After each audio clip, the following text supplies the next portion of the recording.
Hey Nick, how's it going, man? Got a message you wanted a video today, and I think I got my stuff finally working, so let's do that. Of course I lost my guitar. Oh, I didn't lose my guitar pick. I was thinking I got a jazz song for you. I'm on a kick of doing this song with a few different students. And since I'm already teaching it, I feel like I'm on a roll with it. So let's try it. So the song for me that I want to try today is going to be Riviera Paradise by Stevie Ray Vaughan. This is like a jazz tune and not his normal shtick. So it's definitely a different tune. The main reason, and I know this one really well because I played this one a lot. I've done some tributes to him and whatnot. So, you know what? Actually, I'm not going to need this chord. I was going to set up the solo thing. We'll do that in the next lesson then. It's a two-parter. So just learning the song is one thing, but then learning how to solo over it is the next thing.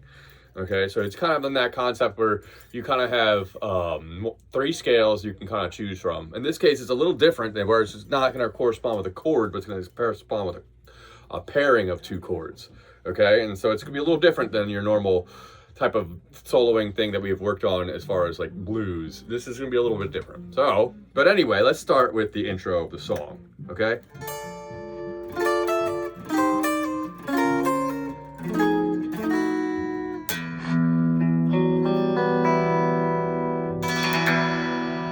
Okay, this is the intro. I'm going to play it all the way through.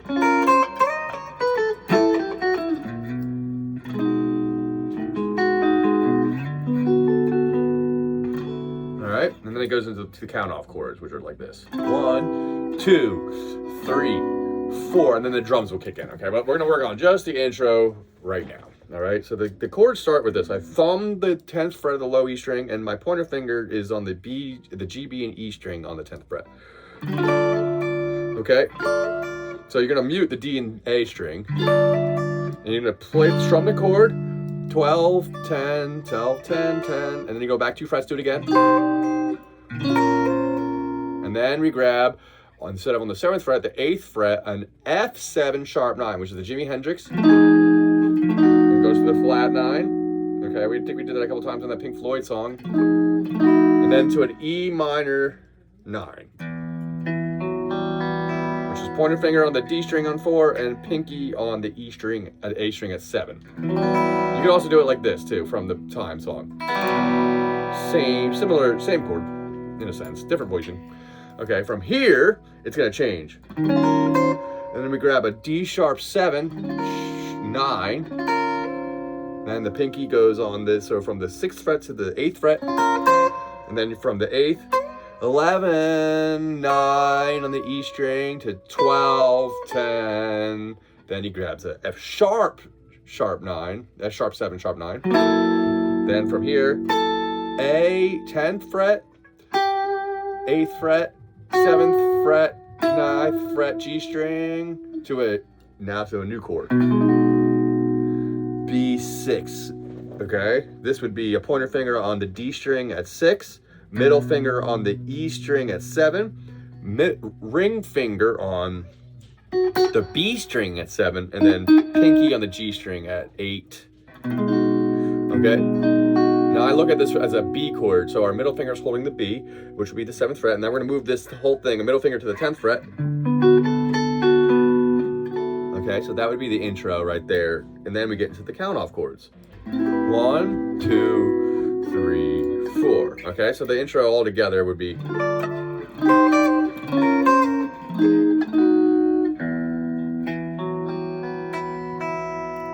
minor, E minor 9. And then we go to the D sharp. 12, 11. So 6th fret to 8th fret E string, 11, 9 on the E, 12, 10 on the B.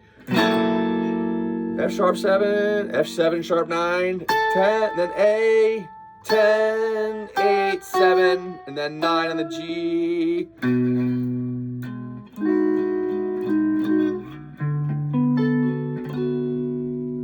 Okay, and then it comes in the count off, okay? So let's work on that. So the count off is going to have to be played in a timing that will basically count the drummer into the tempo of the tune. So you got to kind of go like 1, 2, 3, oops, 1, 1, 2, 3. Okay, Okay, so that's the seal. Okay, so those 4 chord shapes kind of all are in the same spot. I start with a pointer finger on the 7th fret, and you're going to bar the G, B, and E string, okay, on the 7th. So the middle finger is going to be on the B string at 8, then the ring finger at the 9th fret of the G string, and then 10th fret of the D string, okay? So why the pointer finger is like this is because your finger's going to start coming off, and that bar on the 7th fret is going to hold it down. So 1 strum there, then the next one, the middle finger comes off. The next strum, the ring finger comes off. And then the last one, the middle finger goes back on the G string at 8. Okay, so again, it goes 1, 2, 3, 4. Okay, and then the next chord is actually a string above. Same thing, pointer finger on the 7th fret on the G, B, and E, and then you're going to have now your ring finger and middle pinky are going to instead of be on the G and D string at 9 and 10, we're going to go up to the D and A string, okay? Okay, now this chord is pretty much all 6 strings. Okay? And I'm plucking off the B string, taking the middle finger to do a hammer-on pull-off on 8 while you're holding 7, and then you go G, B, A, B, D, G, B. 5th fret, and then I usually do thumb this, so, but if you didn't want to do that, it would look like this. So this chord is basically like a D major 7, but we put the root on the A. Okay? Same thing. I thumb it so that way I can use these more dominant fingers and the thumb. And from there, you're going to slide 7th fret to the 9th fret of the A string, to the 7th fret of the D string, to the 9th fret of the D, and when you do that, you grab the 10th fret of the A string, and that way you can kind of go.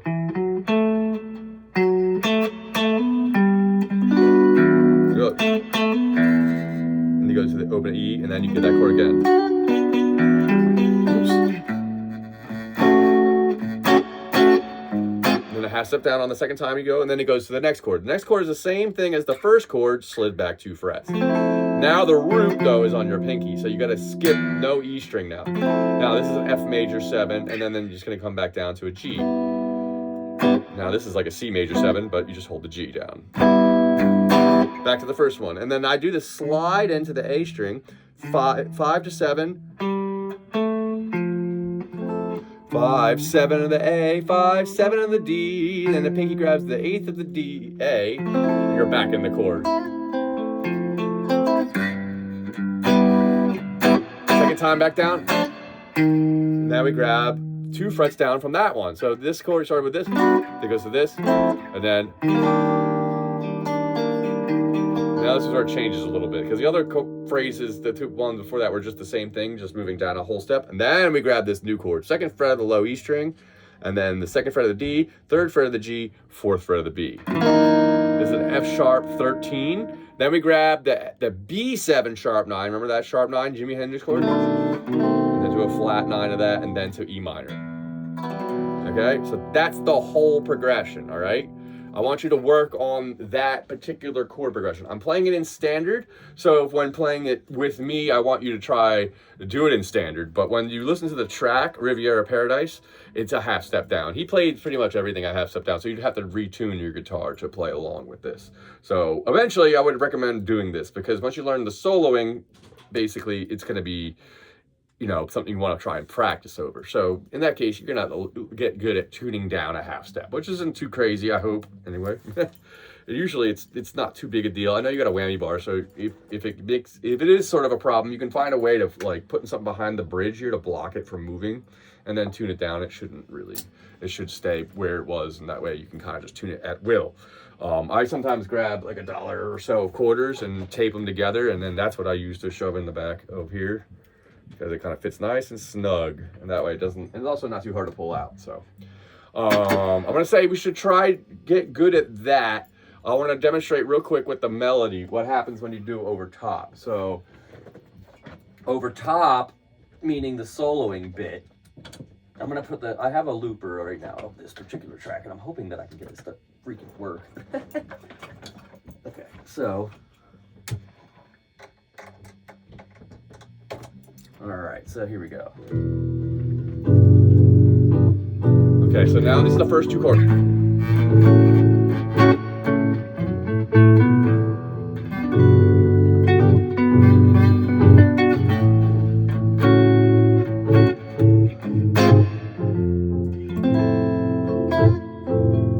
Okay, so from here, I'm going to stop it. I'm going to start over. All right, so you get the idea that the track is looping here. And so I'm going to solo over this. The original song starts in E minor, and that's the first two chords. It's just E minor.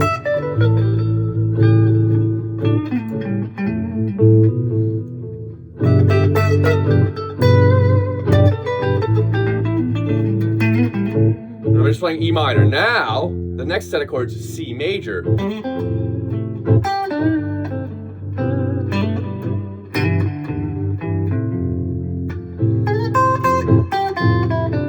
And you can use the same shape as you did for the E minor, but focusing on C's. Then the next chord is G minor. And then, but the thing about G minor is it's very quick.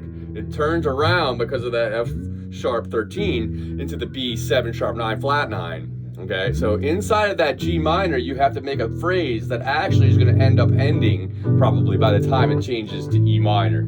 So the idea is that when you get to that G minor, here we're in E minor now.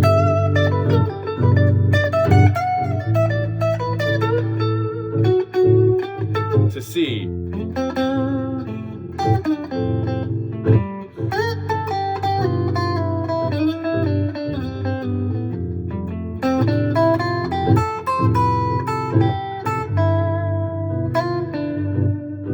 G and then G minor.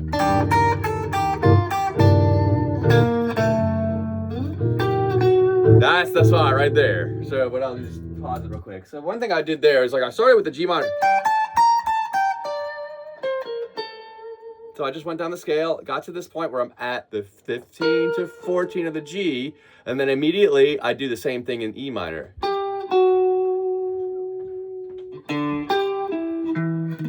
And then because it goes to the B chord, that's usually when I usually use the voicing of the B7, meaning just using the chord tones as in the shape that they were intended to be played, and then making a scale out of that to use back to E minor. So it's kind of like there's a B in there a little bit as well, but it comes with the E minor, the B. So that's why because it's reestablishing E as the next key. So you have to solo through that, okay? So I want you to try and see if you can put something over the top of that and see if you can start playing to it, all right? Once you get the chords down, because clearly that's gonna be another thing. I think that's one of the reasons why I wanna try this song, because it introduces a bunch of different voicings that you probably haven't played, and the more chords you can learn, the more flexible you're gonna end up being in the end. So, all right, man, well, try that and I'll see you next time. All right.